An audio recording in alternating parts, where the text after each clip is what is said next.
Hello friends, இதெல்லாம் business பண்ணுவாங்களா? அட எப்படிப்பா அதுல இவ்வளவு லாபத்தை பாக்குறாங்க?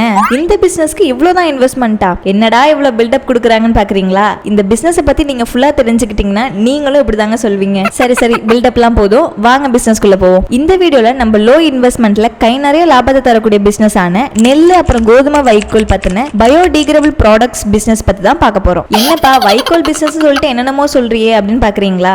பயப்படாதீங்க. பயோடிகிரேடபிள் ப்ராடக்ட்ஸ்னா என்னன்னு நீங்க புரிஞ்சுக்கிட்டாலே அட இதுதானா அப்படின்னு கேட்பீங்க. அது ஒன்றும் இல்லைங்க. பயோடிகிரேடபிள் ப்ராடக்ட்ஸ்னா மக்கும் தன்மை கொண்ட பொருளை தான் இப்படி சொல்லுவாங்க. அது என்னென்ன பொருள்னா paper, food waste, human waste இப்படின்னு நிறைய இருக்கு. ஏன் நம்ம இப்போ பண்ண போற பிசினஸும் ஒரு பயோடிகிரேடபிள் ப்ராடக்ட் தான். இப்போ உங்களுக்கு புரிஞ்சிருக்கும்னு நினைக்கிறேன். உங்களுக்கு ஒன்று தெரியுமா? இந்தியாவில் இருக்கிற மாநிலத்தில் அரிசி உற்பத்தியில லீடிங்ல இருக்கிறது நம்ம தமிழ்நாடு தான். நம்ம மாநிலத்துல தான் நெல் சாகுபடிக்கு எல்லா விதமான சூழ்நிலையும் சாதகமா இருக்குமா. மழை காலத்துல மட்டும் கொஞ்சம் உஷாரா தான் இருக்கணும். தமிழ்நாட்டில் உள்ள எல்லா டிஸ்ட்ரிக்ட்லயுமே நெல் சாகுபடி நிறையவே நடந்துட்டு தான் இருக்கு. அதே போலதான் கோதுமை சாகுபடிக்கு மத்திய பிரதேஷ், உத்தரப்பிரதேஷ், ஹரியானா, பஞ்சாப் இவங்க எல்லாரும் தான் லீடிங்ல இருக்காங்க. அப்படி பார்த்தா நம்ம பண்ண போற இந்த பேடி அண்ட் வீட் ஸ்ட்ரா பயோடிகிரேடபிள் ப்ராடக்ட் பிசினஸ்க்கு அழிவே இல்லைன்னு தாங்க சொல்லணும். ஏன்னா இது எவ்வளவு காலம் ஆனாலும் நல்லா நிலைச்சு நிற்கிற ஒரு பிசினஸா இருக்கும். நாங்க இதை சும்மாலாம் சொல்லலைங்க, இதோட டீடைல்ஸ் ஃபுல்லா பார்த்துட்டு தான் சொல்றோம். நார்மலாவே இந்த பேடி அண்ட் வீட் ஸ்ட்ரா அதாவது வைக்கோல் பிசினஸ் எந்த மாதிரிலாம் நடக்கும்னா விலங்குகளுக்கு தீவனமாகவும் காளான் வளர்ப்புக்கும் உரத்துக்கும் பாய் செய்யறதுக்கு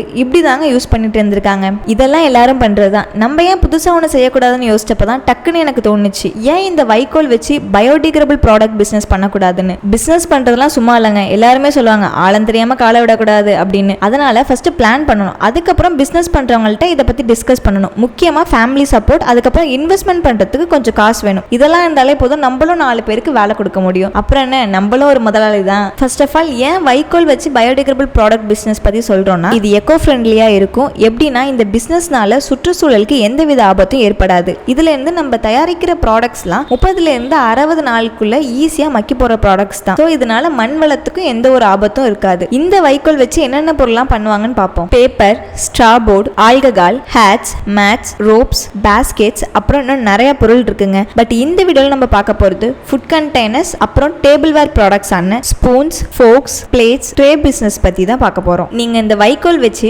பயோடிகிரேடபிள் ப்ராடக்ட் பிசினஸ் பண்றதுக்கு சில விஷயங்கள் நீங்க தெரிஞ்சு வச்சுக்கணும். அது என்னன்னா ஃபர்ஸ்ட் நீங்க என்ன ப்ராடக்ட் பிசினஸ் பண்ண போறீங்க, அது யூனிக்கான பிசினஸ் தானா, உங்க பிசினஸ்க்கு தேவைப்படும் வைக்கோல்லாம் எங்க இருந்து வாங்கணும், இந்த பிசினஸ்க்கு என்ன எக்யூப்மெண்ட் தேவைப்படும், இந்த பிசினஸ்ல உங்க எய்ம் என்ன, அண்ட் லாஸ்ட் இந்த பிசினஸ் ஸ்டார்ட் பண்ண நீங்க ஃபினான்ஷியலா ஸ்டேபிளா இருக்கீங்களா, இது எல்லாமே நீங்க தெரிஞ்சு வச்சுக்கணுங்க. இப்போ பிளாஸ்டிக்கோட யூசேஜ் குறைஞ்சிட்டே வருது. ஸோ நம்ம இப்போவே இந்த பிசினஸ் ஸ்டார்ட் பண்ணோம் அப்படின்னா நம்ம தான் லீடிங்ல இருப்போம். நம்மளுக்கு காம்படிட்டர்ஸ்னு யாராலையுமே நெருங்க முடியாது. இந்த பிசினஸ்க்கு என்னென்ன பொருள்லாம் தேவைப்படும் இப்போ பார்ப்போம். முதல்ல வைக்கோல். இந்த வைக்கோலோட ரேட்டு தமிழ்நாட்டில் உள்ள ஒவ்வொரு டிஸ்ட்ரிக்ட் பொறுத்தும் வேரி ஆகும். சென்னை நீங்க எடுத்துக்கிட்டீங்கன்னா ஒரு பண்டிலோட ரேட்டு 90 ரூபாயிலிருந்து ஸ்டார்ட் ஆகுது. ஒரு பண்டிலோட வெயிட் பார்த்தீங்கன்னா 25 to 30 kg வரைக்கும் இருக்கு. நம்ம எவ்வளவு ப்ராடக்ட் செய்ய போறோமோ அந்த அளவுக்கு வைக்கோல் நம்ம வாங்கணும். இப்போ ஸ்டார்டிங்ல ஒரு 10 பண்டில் வாங்குறோம்னா இதோட ரேட்டு 900 வரும். அதோட வெயிட் பார்த்தீங்கன்னா 250 to 300 kg வரும். வைக்கோல் எப்படியெல்லாம் வாங்கலாம்னா அதுக்கு நிறைய இ-காமர்ஸ் வெப்சைட் இருக்கு. அதாவது மீஷோ, இந்தியா மார்ட், ட்ரேட் இந்தியா, அது எல்லாத்துலயுமே ரேட் பார்த்துட்டு வாங்கலாம். அப்படி இல்லைன்னா மண்டிஸ், சந்தை, அப்படி இல்லைன்னா நிறைய கவர்மெண்ட் வெப்சைட்ஸ் கூட இருக்கு. அதாவது Tamil Nadu department of agriculture or the ministry of agriculture and farmers welfare அந்த மாதிரி சைட்ஸ்ல எல்லாம் பார்த்துட்டு எங்க எவ்வளவு பிரைஸ் விற்குது அப்படின்னு தெரிஞ்சுட்டு அங்கெல்லாம் வாங்கலாம். ஆக மொத்தம் எப்படியெல்லாம் பணத்தை சேமிக்கலாம்னு பார்க்கணும். அடுத்தது மிஷின். இந்த பிசினஸ் பண்ண நம்மளுக்கு 3 மிஷின்ஸ் தேவைப்படும். என்னென்னு பார்ப்போம் வாங்க. எல்லா மிஷினுமே மேனுவல் அண்ட் செமி ஆட்டோமேட்டிக்னு 2 டைப்பா கிடைக்குது. அதுக்கு ஏத்த மாதிரி தான் அதோட ரேட்டும் இருக்கும். ஃபர்ஸ்ட் பல்பிங் மிஷின், ரெண்டாவது ஃபார்மிங் மிஷின், மூணாவது ட்ரையிங் மிஷின். ஸ்டார்டிங்ல நம்ம சின்ன லெவல்ல இருந்து ஆரம்பிப்போம். First pulping machine. இந்த மிஷின் என்ன பண்ணும்னா வைக்கோலை நல்லா கூல் ஆக்கி தரும். ஸோ இதுல நம்மளால என்ன ஷேப் ஆஃப் ப்ராடக்ட் வேணும்னாலும் பண்ணலாம். இதோட ரேட்டுன்னு பாத்தீங்கன்னா மேனுவல் 50,000 இருந்து 2 லட்சம் ரூபாய் வரைக்கும் வரும். செமி ஆட்டோமேட்டிக் 2 லட்சத்துல இருந்து 5 லட்சம் ரூபாய் வரைக்கும் வரும். இது ஆன்லைன்ல கூடவும் நம்ம வாங்கிக்கலாம். தமிழ்நாடுன்னு பாத்தீங்கன்னா நம்ம கோயம்புத்தூர்ல நல்ல தரமான மிஷின்ஸ் கிடைக்குது, அங்கேயே நம்ம வாங்கிக்கலாம். அடுத்தது ஃபார்மிங் மிஷின். பல்பிங் ப்ராசஸ் முடிஞ்சதுக்கு அப்புறம் அடுத்ததா வரது ஃபார்மிங் ப்ராசஸ். இந்த மிஷின் மூலமா உங்களுக்கு தேவைப்பட்ட ஷேப்ல இந்த வைக்கோலை வச்சு நீங்க உருவாக்கிக்கலாம். இதுலயும் 2 வகை இருக்கு. மேனுவல்னு எடுத்துக்கிட்டீங்கன்னா 10,000 ரூபாயில இருந்து 50,000 ரூபாய் வரைக்கும் கிடைக்கும். செமி ஆட்டோமேட்டிக்னு எடுத்துக்கிட்டீங்கன்னா 50,000 ரூபாயில இருந்து 2 லட்சம் ரூபாய் வரைக்கும் கிடைக்கும். தமிழ்நாட்டில் இந்த மிஷின் வாங்குறதுக்கு சிறந்த இடம் கோயம்புத்தூர் தான். அடுத்ததாக ட்ரையிங் மிஷின். ஃபார்மிங்கான ப்ராடக்ட்ஸை உலர்த்த ட்ரையிங் ரேக்ஸ் அல்லது கன்வேயர் ட்ரையர்ஸ் யூஸ் பண்ணலாம். இது எல்லாமே நம்மளோட பட்ஜெட்டை பொறுத்து. இதோட விலை பார்த்தீங்க அப்படின்னா 5,000 5000 ரூபாயிலேருந்து 50,000 ரூபாய் வரைக்கும் இருக்கு. மேலே சொல்லியிருக்க மிஷின் எல்லாமே நீங்க எந்த ரேட்ல வேணாலும் வாங்கிக்கலாம். இதெல்லாம் உங்களோட இன்வெஸ்ட்மெண்ட் பொறுத்து. இப்போ ஓவரால் மிஷின் கால்குலேஷன் பண்ணலாமா?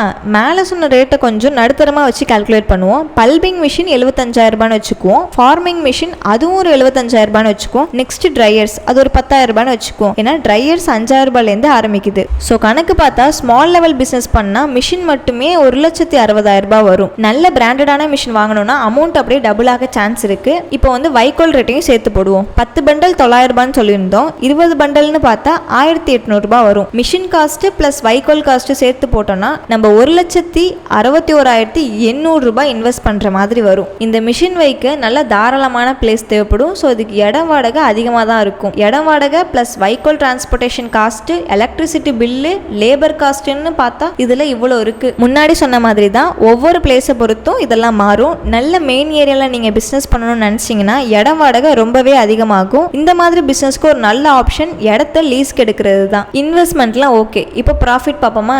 இதுதானே நம்மளுக்கு முக்கியமே. பிளேட்ஸ் பவுல்ஸ்னு எடுத்துட்டோம்னா அதோட ரேட்டு 3 ரூபாயிலேருந்து 15 ரூபாய். அதே ஒரு கப்புன்னு எடுத்துக்கிட்டோம்னா 2 ரூபாயிலேருந்து 10 ரூபாய் இருக்கும். நம்ம வாங்குற மிஷின் ஸ்பீடு அதோட கெப்பாசிட்டி பொறுத்து ஒரு மணி நேரத்துக்கு எத்தனை ஷேப்ஸ் கொடுக்குன்றது வேரி ஆகும். பெரிய மிஷின் எடுத்துக்கிட்டோம்னா ஒரு மணி நேரத்துக்கு 2000லேருந்து 5000 ஷேப்ஸ் கொடுக்கும். அதுவே சின்ன மிஷின்ல 500லேருந்து 1000 ஷேப்ஸ் கொடுக்கும். இங்க ஷேப்ஸ்ன்னு சொல்றது நீங்க செய்ய போற திங்ஸ். அது என்ன வேணாலும் இருக்கலாம். பிளேட்ஸா இருக்கலாம், பவுல்ஸா இருக்கலாம், அல்லது கப்ஸா இருக்கலாம். இது எல்லாத்தையும் தான் ஷேப்ஸ்ன்னு சொல்றோம். ஒரு நாளைக்கு 8 hours ஒர்க்னு வச்சுப்போம். நம்ம சின்ன மிஷின் யூஸ் பண்ணி பண்றோம்னு வச்சுக்கிட்டா ஒரு நாளைக்கு 8000 ஷேப்ஸ் பண்ணுவோம். ரேட் பார்த்தோம்னா 45,000 ரூபாய் வரும். அப்படியே 1 மந்த்துக்கு கால்குலேட் பண்ணா 13,50,000 ரூபாய் வரும். இது எல்லாமே நம்ம கால்குலேட் பண்றது தோராயமான அமௌண்ட் தான். மேலே சொன்ன செலவெல்லாம் போக நம்மளுக்கு மாசத்துக்கு அட்லீஸ்ட் 3 லட்சமாவது லாபம் கிடைக்கும். நீங்க எந்த பிசினஸ் பண்ணாலும் மக்களுக்கு ஈஸியா போய் சேர்றதுக்கான ஒரே வழி சோஷியல் மீடியா பிளாட்ஃபார்ம் தான். அப்படி இல்லைன்னா ஸ்டோர் ஸ்பாட் போன்ற ஆன்லைன் ப்ராடக்ட்ல நீங்க ஒரு ஆன்லைன் ஸ்டோர் ஓபன் பண்ணிக்கலாம். இந்த தொழில நம்ம இறங்குறதுனால இதுல என்ன அட்வான்டேஜ் டிஸ்அட்வான்டேஜ் இருக்குன்னு பார்ப்போமா? இதோட அட்வான்டேஜ்னு பார்த்தீங்கன்னா இயற்கைக்கு தீங்கு விளைவிக்காத பொருள். ஸோ இதனால நம்மளுக்கு எந்த பிரச்சனையும் வராது. பிளாஸ்டிக் பழக்கத்தை மக்கள்கிட்ட இருந்து குறைக்கலாம். அதுக்கப்புறம் லோக்கல் ஃபார்மர்ஸ்க்கு நல்ல சப்போர்ட்டா இருக்கும். டிஸ்அட்வான்டேஜ்னு பார்த்தீங்கன்னா இன்வெஸ்ட்மெண்ட் காஸ்ட் கொஞ்சம் ஹையா இருக்கும். சில நேரம் இந்த ப்ராடக்ட் கன்சிஸ்டன்சி மாற சான்ஸ் இருக்கு. டிரான்ஸ்போர்ட்டேஷன் காஸ்ட் அதிகமாக இருக்கும். மெயின் டிஸ்அட்வான்டேஜ்னு பார்த்தா இந்த வைக்கோல் எல்லா சீசன்லையும் கிடைக்காது. அப்புறம் என்ன மக்களே, இந்த பிஸ்னஸ் ஐடியா உங்களுக்குலாம் பிடிச்சிருக்குன்னு நினைக்கிறேன். இந்த மாதிரி நிறைய பிஸ்னஸ் ஐடியாஸ் தெரிஞ்சுக்கணும் அப்படின்னா நம்ம சேனலை மறக்காம சப்ஸ்கிரைப் பண்ணிக்கோங்க. அப்பதான் நாங்கள் போடுற ஐடியாஸ் உங்களுக்கு டெய்லியுமே அப்டேட் ஆகும். வேற ஒரு பிஸ்னஸ் ஐடியாவோட சந்திப்போம். பாய்.